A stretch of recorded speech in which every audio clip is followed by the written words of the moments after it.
Good morning, everyone. We were reading our first chapter, The Best Christmas Present in the World.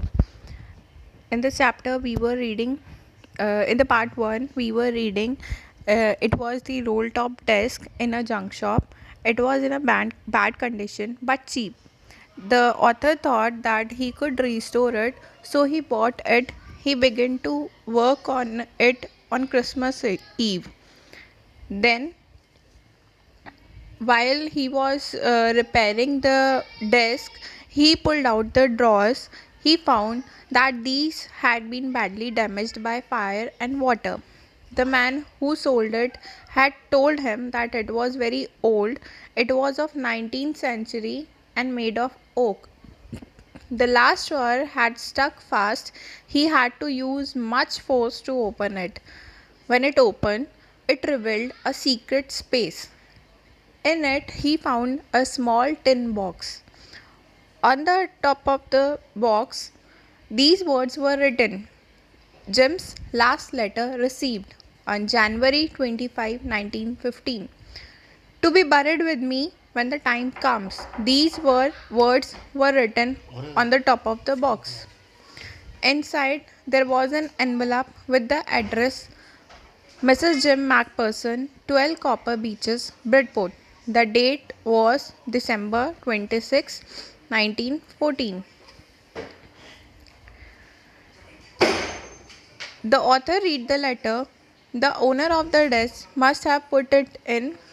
The letter had been written by the captain of the English army. His name was Jim Macpherson. He had written it to his wife Connie.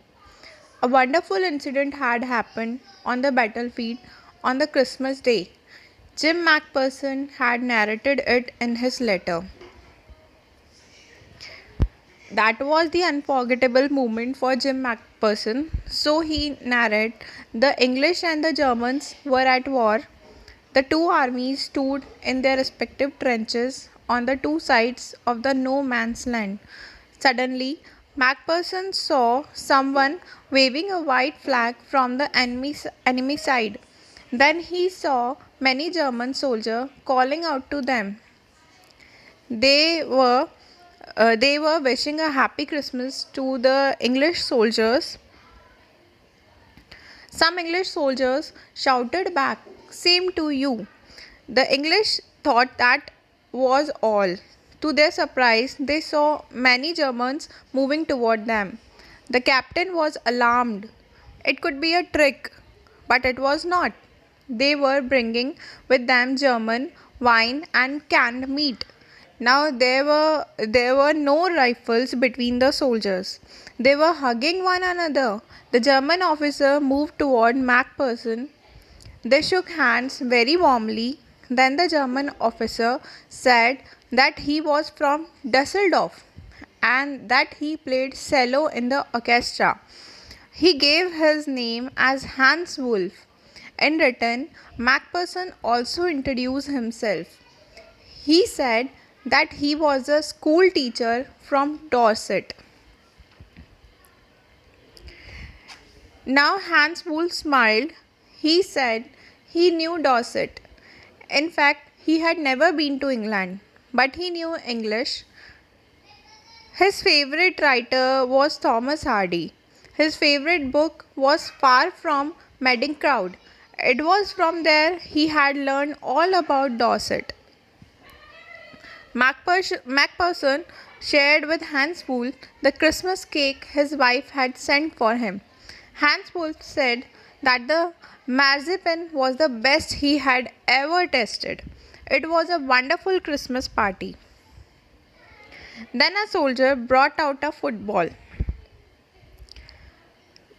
The soldier played while Macpherson and Hans Wolf clapped and cheered. Hans Wolf suggested that the world would be much better if the problems were resolved by a football match instead of war. After the football match, all the drinks and eatables were consumed. Now it was time to part. Hans Wolf saluted Macpherson and walked away slowly and unwillingly.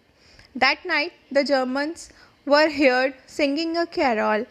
The English soldier replied with a rousing chorus of another carol. They exchanged carols for a while, and then it was all silence. Macpherson wrote in his letter that he would treasure those moments all his life. Then Macpherson ended this letter, hoping that the war would end soon. Both armies longed for peace, and he was sure they would be together again. Thank you, everyone.